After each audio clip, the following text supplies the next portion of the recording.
Director sir எப்படியாப்பட்ட sir? அடிக்கவும் மாட்டார், திட்டவும் மாட்டார். படிக்கிறத நடிக்கிறல்ல மாதிரி பசங்க கூட இருக்கிறது, ரொம்ப புதுசாக இருக்க ஆளுங்க கூட பேச உட்கார வச்சிருக்கோம். நான் சைட்ல நின்று இப்படியே பார்த்துக்கிட்டே இருக்கேன். அபி நட்சத்திரா அவங்களோட ஃபேண்டாஸ்டிக் ஆக்டர் சார். அழகு உண்மையில ரொம்ப அழகு. இவன் பக்கத்தில் உட்காந்து இவங்கிட்ட நீங்க இந்த படம் ரிலீஸ் ஆனதுக்கு அப்புறமேல அந்த நல்லா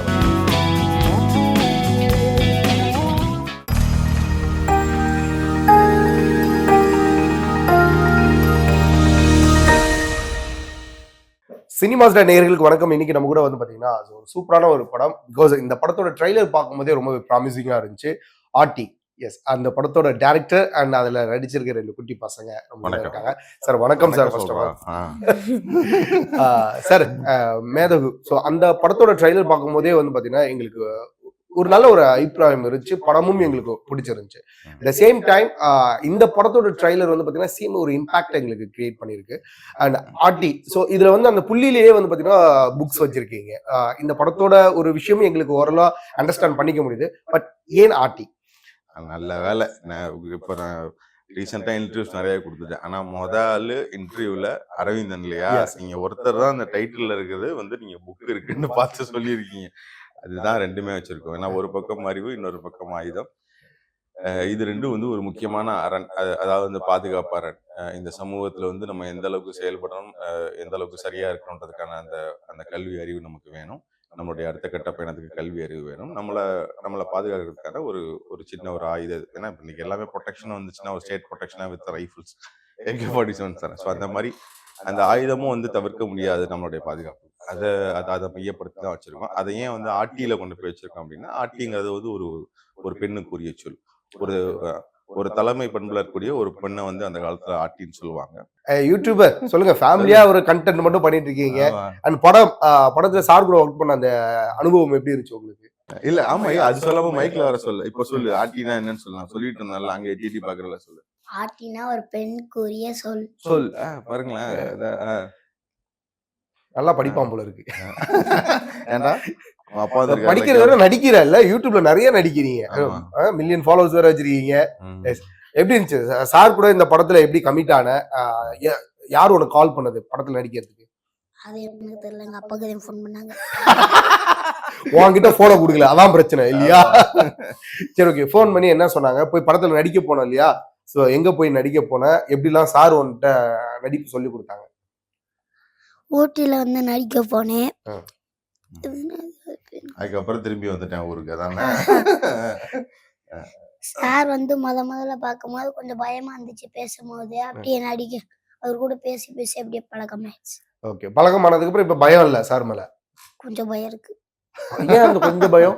என்ன காரணம்? எல்லாரும் சிங்கிள் வேற ஆன்சர் பண்ற, ஆனா யூடியூப்ல மட்டும் தாறுமாறா நடிக்கிறியடா. இதுக்கெல்லாம் காரணம் எங்க அப்பா. சோ இது அப்பா தானே சொல்லி கொடுத்தாரு? இல்ல, வரும்போது எங்க வர்றா நான் பார்த்தேன், அவங்க அப்பா சொல்லி கொடுத்தாரு. அவங்க vlog பண்ணிட்டு இருந்தாங்க. vlog இங்க வந்து vlog தான் பண்ணிட்டு இருந்தாரா? vlog பேசிட்டு இருந்தாங்க. ரைட். குடும்பமே ஒரு நடிப்பு கலகமா இருக்கீங்க. ஓகே. சோ டான்சர் நீங்க சொல்லுங்க. டான்சர் இன்ஸ்டால்லாம் பார்க்கும்போது தாறுமாறா ஆடுறீங்க. ஓகே, அது எப்படி ஒரு லப்பர் மாதிரி வளையிறது? ஃப்ளெக்சிபிலிட்டி. அது பேர் தான் ஃப்ளெக்சிபிலிட்டியா? நம்மளுக்கு ஓகே, நம்மளாலே கொஞ்சம் வளைய முடியும். அப்புறமா தனியா கத்துப்போங்க. எப்படி இருந்துச்சு இந்த படம்? வாய்ப்பு உனக்கு எப்படி கிடைச்சது? அது எப்படின்னு எனக்கே தெரியல. அப்பா கிட்ட இருந்து போன் வந்துருச்சு, அப்படியே வந்துட்டேன். ஓகே. சோ உனக்கு டைரக்டா கால் வரலன்ற உனக்கு வருத்தம் இல்லையா? ஆமா. சார்ட்ட சொல்லிட்டு நெக்ஸ்ட் டைம் படம் வாய்ப்புக்கு டைரக்டா எனக்கே கால் பண்ணிடுங்க சார். கூப்பிடுவாங்க. ஒரு போன் வாங்கி கொடுத்தா சூப்பரா இருக்கும்னு சொன்னேன். நீங்க இந்த படம் ரிலீஸ் ஆனதுக்கு அப்புறமேல அந்த 2 குட்டி பசங்களுக்கு நல்ல வரவேற்பு இருக்கும். ஏன்னா இதுல வந்து ஒரு முக்கியமான ஒரு ஸ்கிரீன் பிளே பிளாட்ல வந்து இந்த 2 குட்டி பசங்க தான் ஃபுல்லா இந்த படத்தை நவுத்தி கொண்டு போவானுங்க. அந்த கிளைமேக்ஸ்ல ஒரு சின்ன சீன் வரைக்கும் இவனுங்க ஃபுல்லா டிராவல் ஆவானுங்க. ஸோ இவனுங்களை சுத்தி நிறைய விஷயங்கள் இருக்கு. இன்டர்வல் பிளாக்கா இருக்கட்டும், ஸோ ப்ரீ கிளைமேக்ஸாக இருக்கட்டும், இதெல்லாம் இவங்களை சுற்றி நிறைய விஷயங்கள் நடக்கும். இவனுங்களுக்கே இன்னும் 2 பேரும் நான் படமே பார்க்கல. நான் சொன்னதை நடிச்சுட்டு முடிச்சிட்டானுங்க தவிர இன்ன வரைக்கும் இவனுங்க 2 பேரும் நாங்கள் என்ன பண்ணோம், எது பொண்ணாங்க என்ன மாதிரி வந்திருக்கு. ஆனா இது வரைக்கும் பார்த்தவங்கல்ல ரொம்ப சொன்னது இந்த குட்டி பசங்க அடி பிச்சுட்டானுங்க அப்படின்ட்டு. ஏன்னா ரொம்ப நல்லா பண்ணியிருப்பானுங்க 2 பசங்களுமே. அதுல 2 பேருமே நல்லா ஷார்ப் டயலாக் டெலிவரியா இருக்கட்டும், அதெல்லாம் வந்து ரொம்ப ஷார்ப்பு. இவன் ஃபர்ஸ்ட் எங்க வீட்டுக்கு தான் வந்தான் இல்லையா? திருச்சி. அது வீடுடா அது. நமக்கு எங்கடா ஆபீஸ் தரியா? வீட்டுக்கு தான் வந்தான் ஆக்சுவலா. ஓகே. ஃபர்ஸ்ட் வீட்டுக்கு தான் வந்தான். நேரா வீட்டுக்கு வர சொல்லிட்டோம். ஸோ அங்க ஒரு சீன் பேப்பர் முதல்ல கையில கொடுத்து அந்த டயலாக்லாம் மனப்பாடம் பண்ணிட்டு வா. நான் உனக்கு மாடுலேஷன் சொல்லி தரேன். சும்மா டெஸ்ட் பண்ணலான்னு அனுப்பிச்சேன். ஏன்னா சின்ன பசங்க தெரியும் எப்படியும் எப்படி பண்ணுவாங்க, நம்ம இது பண்ணிடலான்ட்டு. போனா மேல போனா ஒரு 20 மினிட்ஸ் தான் டக்கு டக்கு டக்குன்னு எல்லாத்தையும் மனப்பாடம் பண்ணிட்டு கீழே வந்தான். பக்காவா செம்மையா இது பண்ணிட்டான். போத் 2 பேருமே அப்படிதான். ரொம்ப நல்லாவே ஹெல்ப்ஃபுல்லா இருந்துச்சு. ஏன்னா இப்போ நீங்க நம்ம சின்ன பசங்க வச்சு படம் எடுக்கன்ற போது ஸ்பாட்ல வந்து அந்த அந்த கேமரா பார்த்தா சின்ன ஒரு பயம் இருக்கும். டயலாக் டெலிவரி எப்படி பண்றன்ற பயம் இருக்கும். அதெல்லாம் எதுவுமே கிடையாது சார் இவனுங்கள்ட்ட. சீரியஸா. ஏன்னா இந்த படம் இந்த 2 குட்டி பசங்களை வச்சு ஒரு மெயின் பிளாட் பண்றோன்ற போது அது டைம் எடுக்கும். ஆனா இவனுங்க அப்படிலாம் பண்ண மாட்டானுங்க. பண்ணவே மாட்டானுங்க. இவன் கேமராமேனை திட்டுவான் சார். ஆமா கேமரா அசிஸ்டன்ட திட்டுவான் சார். அது ஒரு தடவை என்ன ஆச்சுன்னா ஃபோக்கஸ் புல்லர் வந்து இது பண்ணுதான். இவன் வந்து 2வது டேக் போயிட்டு இருக்கு. இவனுக்கு வந்து 2ண்ட் டேக் போயிட்டு இருக்கு. ஃபர்ஸ்ட் டேக்ல இடையில ஸ்டாப் பண்ணிட்டானுங்க. திரும்ப 2வது டேக் போயிட்டு இருக்கும்போது 2வது டேக்ல நான் போய் செக் பண்றேன். ஒரு இடம் வந்து லைட்டா பிளர்ரா இருந்துச்சு. நான் சொன்னேன் ஃபோக்கஸ் புல்லர். இவன் கேட்கறான் சார் எங்கள்கிட்ட என்ன எதுக்கு பண்ணணும் திரும்ப பண்ணணும் ஏன் என்னாச்சுன்னு கேட்கறான். அந்த மாதிரி சொன்னா இதாயிடுச்சுடா ஃபோக்கஸ் சரியா இல்லைன்றான். இவன் இங்க எது திட்டுறான் சார். நோ உன்னால தானே அண்ணா ஒழுங்கா என்ன இங்க இருந்து கேமரா டீம் திட்டுறான் சார் இவன். நான் பாத்துக்கேன் எப்படி வந்துருக்கு ஸ்பாட்ல. ஆக்சுவலா ட்ரைலர் பார்க்கும்போது இல்ல இந்த ஒரு லொகேஷன்லாம் பார்க்கும்போது ரொம்பவே சீரியஸா இதை நீங்க ஹேண்டில் பண்ண வேண்டியது. பட் ஆனா எனக்கு உங்கள்கிட்ட பேசும்போது வந்து பாத்தீங்கன்னா இந்த கதைக்களமுக்கு இருக்கிற அந்த சீரியஸ்னஸ் கூட உங்கள்கிட்ட இல்ல சார், பார்க்க முடியல. ரொம்ப ஜாலியா இருக்கு. இல்ல நம்ம அந்த சீரியஸ்னஸ் சொல்ல தெரிய முடியாது சார். நமக்கு எப்ப அது சொல்ல போனா நமக்குலாம் வந்து 2 ஃபேஸ் இருக்கும். இன்னொரு ஃபேஸ்ல பாத்தீங்கன்னா நம்ம டோட்டலா ஒரு மாதிரி டிப்ரெஸ்ட் ஆகி வேற மாதிரி சுத்திட்டு இருப்போம். பட் நம்ம இன்னொரு ஃபேஸ் நம்ம அந்த மாதிரி காமிக்க முடியாது. இல்லை நம்ம சோசியலா நம்ம நம்ம வெளியில நம்ம ஃபேஸை காமிக்கிறன்ற போது அந்த இதுதான் ரியல். ஆக்சுவலா இதுதான் ரியல். இந்த மாதிரி பசங்க கூட இருக்கிறது, ரொம்ப புதுசா இருக்க ஆளுங்க கூட பேசும்போது இதெல்லாம் அந்த ரியல் ஃபேஸஸ் வெளில வந்துடும். ரொம்ப அதான் சொன்னால இப்ப என் பையனை விட்டுட்டு வந்தா ஒரு 2 நாள் இருக்கும். அவன் இப்ப சொல்லிட்டே இருப்பான், பா நீ போனதுல இருந்து வீட்டுல சிரிக்கவே இல்லப்பா, சிரிக்கவே இல்லப்பா. ஏன்னா வீட்டை பொறுத்த வரைக்கும் நம்ம ஒரு கோமாளி இல்ல. நம்ம வெளியில என்னதான் வந்து நம்ம டைரக்டர் இப்ப இதே வயசு பசங்க தான். இப்ப எனக்கு ஒரே ஒரு பையன் 12 வயசு. இப்போ அவனுக்கு நம்ம இதே மாதிரி வீட்டுல இருக்க முடியாது. இப்ப நம்ம என்ன நமக்கு நிறைய தாட்ஸ் இருக்கலாம், சோசியல் தாட்ஸ் இருக்கலாம். எல்லாமே வீட்டுல அந்த மாதிரி இருக்க முடியாது. அவங்க முன்னாடி நம்ம கோமாளி மாதிரி ஆடிதான் ஆகணும், பாடிதான் ஆகணும், அவங்களை சிரிக்க வச்சுதான் ஆகணும். அதான் சொன்னேன், அப்பா சீக்கிரம் அப்பா வீட்டுல சிரிக்கவே இல்லைப்பா 2 நாள். அதனால இந்த ஸ்டோரி இது எல்லாமே அப்படி இருந்தாலும் பட் ஸ்பாட் அதெல்லாமே வந்து ரொம்ப என்ஜாய் பண்ணிதான். ஏன்னா இல்லைன்னா உங்களால அவ்வளவு தூரம் வந்து டிராவல் பண்ணி கொண்டு போக முடியாது. அண்ட் மோஸ்ட் ப்ராபப்ளி என்னன்னா என்னோட டெக்னீஷியன்ஸ் எல்லாமே 4-5 வருஷமா சேம் டெக்னீஷியன். நான் சீரியஸா இருந்தாலும் எப்படி சார் என் கூட வருவாங்க எல்லாரும். ஸோ நம்ம எந்த அளவுக்கு அவங்கள்ட்ட சிரிச்சு பேசுறோம் பழகுறதை பொறுத்து தான் நம்ம கூட தொடர்ந்து 4 வருஷம் ஒரு டீமால டிராவல் பண்ண முடியும். ஒரு டீமே வந்து 4-5 வருஷமா ஒன்னாவே டிராவல் பண்றோம்னா அது ரொம்ப பெரிய விஷயம். நான் சொல்றது வந்து செட் டெஸ்டர்ல இருந்து மேக்கப் மேன்ல இருந்து மேக்கப் ஃபர்ஸ்ட் வந்து எல்லாருமே. யாரு சார் இதுல ரொம்ப சேட்டை? எனக்கு தெரிஞ்சு 2ம் சேட்டை தான். இது கொஞ்சம் உச்சக்கட்ட சேட்டை. இது வாய் ஜாஸ்தி சார். இவனும் சேட்டை தான். 2மே சேட்டை தான். 2ம் அதாவது ஷூட்டிங் ஸ்பாட்ல இதை பண்ணாதரானா அதுதான் பண்ணுவானுங்க. அதுல இவன் வந்து வாய் பயங்கர வாய் சார். சார் ஹீரோயின் உங்களுக்கு சார். அவதான் ப்ரொடியூசரும் கூட sir. Heroine okay okay heroine உங்களுக்கு சார். அதை சொல்லி காட்டுறான் சார். இவனும் வந்து உட்காந்துருப்பாங்க சார். கிளாஸ் ரூம்ல உட்காந்துருப்பாங்க. ஷார்ட் போயிட்டு இருக்கோம். உள்ள வந்து ஹீரோயின் மீன் அபி ஃபேண்டாஸ்டிக் ஆக்ட்ரஸ் அவங்க. இவங்க இந்த 2 பசங்களும் கிளாஸ்ல உட்காந்துருப்பாங்க சார். இந்த 2 குட்டி பசங்க கிளாஸ்ல உட்காந்துருப்பாங்க. அப்போ ஒரு புது வாத்தியார் வருவாரு. அந்த வாத்தியார் அந்த பொண்ணோட கேரக்டர் பேர் வந்து அழகு. அவர் உள்ள போனோடனே அந்த பொண்ணை சொல்லுவாரு, ஏ அழகு நீ உண்மையாலுமே ரொம்ப அழகு அப்படின்னு சொல்லுவாரு. அது எங்க டயலாக் நான் எடுத்துட்டு இருக்கேன். இவங்க குட்டி பசங்க ஒரு 8 பேர் 10 பேர் அங்க உட்கார வச்சிருக்கேன். அந்த ஒரு சின்ன கொட்டாய் மாதிரி இருக்கும். ஏன்னா விண்டேஜ் மூவிட்டனால அதுக்குதான் கிளாஸ் ரூம் மாதிரி உட்கார வச்சிருக்கோம். நான் சைட்ல நின்று இப்படியே பாத்துக்கிட்டே இருக்கேன். அங்க டேக் போயிட்டு இருக்கு. அந்த டேக்ல வந்து அவர் சொல்றாரு, டேக்ல சொல்லுவா, அழகு நீ உண்மையாலுமே ரொம்ப அழகு அப்படின்னு சொல்லுவாரு. இவன் பக்கத்துல உட்காந்துட்டு இவங்கிட்ட, ஏன் அழகு நீ உண்மையாலுமே ரொம்ப அழகு அப்படின்னு சார். இந்த டைலாக் ஆக்சுவலா ட்ரைலர் கட்லயே கூட இருந்துச்சு ரைட். அதுதான் சார், அந்த டயலாக்க சொல்லி சொல்லி அது வந்து நிறைய இடத்துல உள்ள வந்து அந்த சவுண்டிங்ல நாங்க இதுல உட்காந்து எடிட்டிங்ல கேட்கும்போது கூட அநியாயத்துக்கு பேசி வச்சிருக்காங்க சார். நாங்க எப்ப சோகமா இருக்கும் போதுல அந்த டைலாக் சொல்லி சொல்லி அதுதான். அப்ப உண்மையாலுமே உனக்கு அபி நட்சத்திரம் அழகா தெரியல அவனுக்கு. தெரியல. இன்னும் கொஞ்சம் அத்தாடி. வரும். சார் இந்த வகுப்புக்கு நான் வரல சார், நான் டைரக்டா அடுத்தது போயிடுறேன். இப்படிதான் சார் இருக்கும். ஏதாவது டயலாக் நம்ம அங்க எடுத்துட்டு இருப்போம், அதை வச்சு நக்கல் பண்ணி பின்னாடி உட்காந்து சிரிச்சிட்டு இருப்பாங்க. ஓகே, அதான் அது ஒரு மாதிரி ஜாலியா போகும் அவங்களோட. ஆனா பட் ஒரு சீரியஸான இடத்துலயும் ஒரு ஃபன் இருக்கும் போது கொஞ்சம் ரிலாக்ஸேஷன் இருக்கும். கண்டிப்பா. சார் பொதுவாகவே வந்து பார்த்தீங்கன்னா ஒரு ப்ரொடியூசரை கன்வின்ஸ் பண்றது நமக்கு ஒரு டஃபா இருக்கும். ஆனா அவர் வந்து டைரக்டர் டு கம் ப்ரொடியூசர் அப்படிங்கும் போது அவர் ஆக்டராவும் மாறுறாரு அப்படின்னா கொஞ்சம் கன்வின்ஸ். இதுதான் ஃபர்ஸ்ட் பண்ண அவர் ஆக்டரா மாறினது. ஸோ அப்ப அந்த டஃப்பான ஒரு விஷயத்தை எப்படி நீங்க ஹேண்டில் பண்ணீங்க? இந்த ப்ரொடியூசருக்கும் உங்களுக்கு இருக்கிற அந்த ரிலேஷன்ஷிப் எப்படி? இல்ல அதுதான் சார். என்ன இந்த படம் இது கிட்டத்தட்ட 4-5 வருஷமா அவர் எனக்கு தெரியும். இதுக்கு முன்னாடில இருந்தே நாங்க வந்து நாம் தமிழர் கட்சியில இருக்கும்போது அண்ணன் வந்து சட்டமன்ற வேட்பாளர் 2016 தேர்தலில் எங்களுக்கு அப்பையில இருந்தே பழக்கம். அண்ணன் கூட நான் இந்த ஒரு 4-5 வருஷமா தான் பழக்கம். முன்னாடியே தெரியும் இசைக்கின்னு அண்ணன் ஒருத்தர் இருக்காரு, சினிமா இண்டஸ்ட்ரியில இருக்காருங்கிறது எங்க எல்லாத்துக்குமே தெரியும். இவர் கூட பழக்கமானது வந்து என்னோட ஃபர்ஸ்ட் படத்துல இருந்தான். ஸோ அதுக்கான அந்த ப்ரொமோஷன்லாம் இவர் தான் பண்ணார், அண்ணன் தான் பண்ணி கொடுத்தாரு. ஸோ அதுக்கப்புறம் தான் அண்ணன் கூட பழக ஆரம்பித்தோம். ஸோ ஸ்டோரி சொன்னோன்னே ஓகே சொன்னார். அது ஸ்டோரி சொன்னோன்னே அதில் இருக்க போலீஸ் கேரக்டர் நானே பண்ணுறேன்னு சொன்னார். ஸோ ஸோ அவங்க டேரக்டராக இருக்கிறனால என்னென்னா அவங்களுக்கும் சில விஷயங்கள் தெரியும். ஸோ இதில் ஆர்டிஸ்ட் செலெக்ஷன் முதற்கொண்டு நிறைய விஷயங்கள் அண்ணன் இன்புட் கொடுத்துருக்காரு. பட்ஜெட் வைஸ் எங்கேயாச்சும் உங்களுக்கு அது இல்லாத படமே இருக்காது. அந்த ஏன்னா ஒரு டைரக்டர் இருக்கும்போது அது அந்த லெவல்ல வருவார் இல்லையா?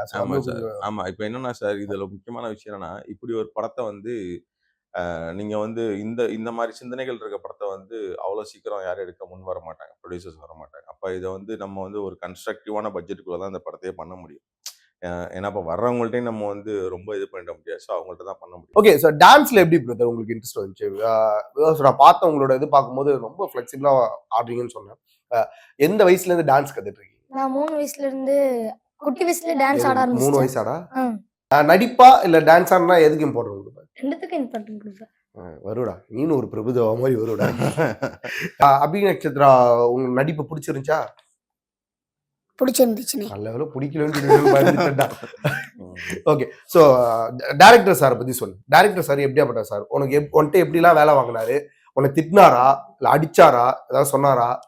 அடிக்கவும் மாட்டார், திட்டவும் மாட்டார். ரொம்ப ஜாலியாதான் பழகுவாரு. இது நடிடானா ரொம்ப அன்பாதையும் சொல்லுவாரு.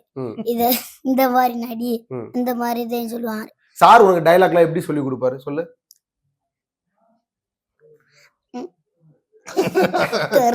மறந்து நீ சொல்லு. நீ பேசுற டைலாக் ஞாபகம் இருக்கா? படத்துல நீ பேசுற டைலாக் ஞாபகம் இருக்கா? தைரியமா நாலேஜ் சொல்லு.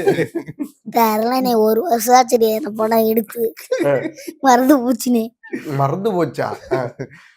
ஓ, நீ எதே வாத்தியாரா? டேய் சும்மாறா, உங்க பேர் என்ன? அவரோட டைலாக் நீயே பேசிட்டியா? மாத்தி 2 பேரும் பேசுவாங்க கான்வர்சேஷன். அது ரொம்ப நல்லா இருக்கும். அபி நட்சத்திரா அவங்களோட, ஏன்னா அவங்க ரீசெண்டா நிறைய ஐலில இருந்து நிறைய ஸ்கோர் பண்ணிட்டு இருக்காங்க மூவிஸ் வைஸ். எப்படி சார் இந்த படம் அவங்கள சாய்ஸஸ் ஏன் போனீங்க சார்? அவங்க ஃபேண்டாஸ்டிக் ஆக்ட்ரஸ் சார். நான் தான் சொன்னால கொஞ்சம் எடுத்துக்க முடியும். அவங்க நீங்க வந்து ஒரு ஷார்ட்ல இவ்வளவுதான் ரியாக்ஷன் நம்ம சொல்லிட்டா போதும். அவங்கள்ட்ட போய் நம்ம லெவல்லாம் சொல்ல வேண்டிய அவசியம் இல்லை. இதுதான் இந்த சீனோட டெப்த், இதுதான் இவ்வளவுதான் இருக்கணும் அப்படின்னா சார். நீங்க அழுன்னு சொன்னா வித்தவுட் கிளிசரின் அழுதுருவாங்க சார். உடனே ஃபீல் பண்ணி எழுதுருவாங்க. நம்ம அந்த சுச்சுவேஷனா அழுகிற மாதிரி சொல்லணும். அவங்க உண்மையாலுமே அழுகிற மாதிரி சொல்லக்கூடாது. அந்த சுச்சுவேஷன்ல அவங்களுக்கு வந்து கண்ணீர் வர மாதிரி அந்த சீன் இருந்தது, அவங்க உண்மையாலுமே ஃபீல் பண்றாங்கன்னா உண்மையாலுமே அழுதுருவாங்க சார். அந்த அளவுக்கு ரொம்ப ரொம்ப நல்ல ஆக்ட்ரஸ் அவங்க. ஸ்பாட்ல வந்து பாத்தீங்கன்னா இந்த படத்துல பாடல்கள்லாம் இருக்காடாங்கன்னா அதுல நீ டான்ஸ்ல ஆடி இருக்கியா? ஏன்னா ரியலாவே நல்ல டான்ஸ் வெஸ்டர்ன். அது நீ ஆடுறது பேர் வெஸ்டர்னா ஹிப்ஹாப்? அது பேரு. நம்மளுக்கு டான்ஸ்னா பொதுவா எல்லாம் டான்ஸ்னு தெரியும், அவ்வளவுதான். ஓகே, அது நல்ல வேரியேஷன்லாம் நமக்கு தெரியாது. பட் இதுல பாடல்கள்லாம் இருக்கா? படத்துல பாடல்கள்லாம் இருக்கா? அதுல ஆட்டெல்லாம் போட்டிருக்கியா? இந்த இதுல வந்து நான் யாரும் பார்க்க கூடாதுன்னு சொல்லி பின்னாடி போய் குத்தாடுவேன். ஏன் யாரும் பார்க்க கூடாதுன்ட்டு? தெரியல. ஸ்பாட்டை டிஸ்டர்ப் பண்ணக்கூடாது மேபி பண்ணி. ஸோ அந்த மாதிரி இப்போ நீ வந்து பார்த்தீங்கன்னா டான்ஸ் ஆடுற, நடிக்கிற, இதை தவிர்த்து வேற என்ன திறமைகள்லாம் உனக்குள்ள இருக்கு? ஒளிச்சு வச்சிருப்ப இல்லையா, அதை அப்படியே இப்படி எடுத்து வெளியில விடு. என்ன இப்ப டேக் இப்ப ஒன் டூ ஆ? டேக் ஒன் டூ இங்க பாரு, சண்டை இந்த மாதிரி இருக்கு. அகிம்சை வழியில தான் நம்ம போகணும். ஓகேவா? அது ஒரு கேள்வி ஏதாச்சும் அதிகமா கேட்டோமா நானு? இல்ல இல்ல ரைட் ஓகே. தம்பி உங்களுக்கு நமக்கு எல்லாத்தையும் டென்னிஸ் நக்கல் பண்ண விளையாடுவேன். தெரியும். டென்னிஸ் விளையாடுவீங்க. Very good very good. நானும் கபடி விளையாடுவேன். விளையாடுவேன். அதுக்கப்புறம் கிரிக்கெட் விளையாடுவேன். விளையாடுவியா இல்ல விளையாடுறவங்கள பாப்பியா? விளையாடுவேன். விளையாடுவேன். விளையாடுவேன், விளையாடுறதையும் பார்ப்பேன் இல்லையா? ஓகே. அதுக்கு அடுத்து இல்ல அண்ணன் சொன்னாங்க இல்லையா, வாலிபால் விளையாடுவேன். பாடுவேன்லாம் சொன்னாங்க இல்லையா, அது மாதிரி பாடுவியா அதையாச்சும்? நானா ஏதாச்சும் பாட்டு எடுத்து நானா கொண்டாடுவேன். நீயா குண்டாக்கா வேற ஏதாவது பாடி விட்டுறப்பா சார். ஸ்பாட்ல என்ன விஷயம் சார் உங்களுக்கு ரொம்ப டஃபா ஃபீல் பண்ணீங்க? என்னன்னா சார், இப்போ இந்த லொகேஷன் தான் சார். இதுக்குள்ள வந்துட்டு வெளியில போறது தான் சார் பெரிய டஃப். ஏன்னா இப்ப இந்த லொகேஷன் பாத்தீங்கன்னா கிட்டத்தட்ட குன்னூர்ல இருந்து லெஃப்ட் எடுத்தோம்னா, ஊட்டி குன்னூர் லெஃப்ட் எடுத்தோம்னா ஒரு 30 கிலோமீட்டர் டிராவல் சார். 30 கிலோமீட்டர் டிராவலுக்கு தான் இந்த இது போக முடியும். எல்லாருமே குன்னூர்ல தான் ஸ்டே பண்ணிருப்பாங்க. நானு தம்பி இவன் நாங்க எல்லாரும் வந்து அங்க உள்ளே அந்த எஸ்டேட்டுக்குள்ளேயே ஒரு ஷெட் மாதிரி ஒன்று இருக்கும். அதுல வந்து பங்கர் பெட்ஸ் இருக்கும். ஓகே. சின்னதா இந்த அந்த காலத்து எஸ்டேட் ஒர்க்கர்ஸ்க்குலாம் இது கட்டி கொடுத்துருப்பாங்க, வீடு கட்டி கொடுத்துருப்பாங்க. அதை வந்து ரெனோவேட் பண்ணி உள்ள பங்கர்ஸ் பெட் எல்லாம் போட்டு வச்சிருப்பாங்க. அங்கதான் நான், தம்பி, அவங்க அப்பா எல்லாரும் அங்கதான் ஸ்டே பண்ணிருந்தேன். தம்பி நீ வெளில ஸ்டே பண்ணியிருந்தில்ல? ஆமா, தம்பி எல்லாமே வெளியில ஸ்டே பண்ணி. ஸோ இவங்க அந்த லொகேஷனுக்கு வந்துட்டு போறதே வர்றதுக்கு 1.5 மணி நேரம் 2 மணி நேரம் ஆகும், போறதுக்கு 1 மணி நேரம் 1.5 மணி நேரம் ஆயிடுச்சு. அதனால அந்த சிக்கலே எனக்கு ரொம்ப பெரிய. அதனால எனக்கு என்ன ஆச்சுன்னா, நான் போட்ட ஷெட்யூல்ல இருந்து ஒரு 6-7 டேஸ் ஷெட்யூல்ல இருந்து எனக்கு ஒரு 10 டேஸ் ஆயிடுச்சு. அதை சுத்தி எனக்கு நிறைய சுத்தி நடக்கக்கூடிய விஷயங்கள், இந்த பஞ்சாயத்து போர்டு பெரிய பெரிய டஃப் சார். எனக்கு இந்த லொகேஷன் தான் சார் எனக்கு பெரிய பெரிய சேலஞ்சிங்கா இருந்துச்சு. இந்த இடத்துக்குள்ள அசம்பிள் பண்ணி நீங்க ஒரு ஷாட் முடிச்சுட்டு அடுத்த சீனுக்கு இப்போ நம்ம டிராவல் பண்ணா கூட நீங்க ஒண்ணு ஏறணும் இல்லைன்னா கீழே இறங்கணும். அங்க பிளைன்ஸ் வந்து ரொம்ப கம்மி தான். ஸோ எல்லா எக்யூப்மெண்ட்ஸ் ஸ்டாண்ட் எல்லாம் தூக்கிட்டு எல்லாம் ஏறி இறங்கிட்டு இருப்பாங்க. ஸோ பசங்க, குட்டி பசங்க, அதுவும் ஏர்லி மார்னிங் 6 o'clockலாம் ஷாட் வைக்கும் போதெல்லாம் ஃபுல்லா நடிங்கிட்டு கிடப்பாங்க. அப்படியே போறிய ஊத்திட்டு இவங்க அப்பா ஒரு பக்கம் நிற்பாரு, இவங்க அப்பா ஒரு பக்கம், அது இதெல்லாம் போட்டு விட்டு நடிங்கிட்டு நிற்பானுங்க. அந்த லொகேஷன் தான் சார் எனக்கு பெரிய சேலஞ்சிங்கா இருந்துச்சு. பட் அந்த லொகேஷன்ல அவ்வளவு சேலஞ்சிங் இருந்தாலும் எல்லாரும் என்ஜாய் பண்ணாங்க. ஓகே. ஆமா, இவ்வளவு நல்ல லொகேஷன் கொண்டு போய் நிப்பாட்டணும், என்ன பண்ணுவாங்க, சீன் இல்லாத நேரத்துல போய் உட்காந்து ரீல்ஸ் பண்ணிட்டு. இப்ப நம்ம ரொம்ப ஒரு அடி பயங்கரமா வெயில் அடிக்கிற லொகேஷன்ல பிளைன்ஸ் எடுத்தா டென்ஷனா இருக்கும்.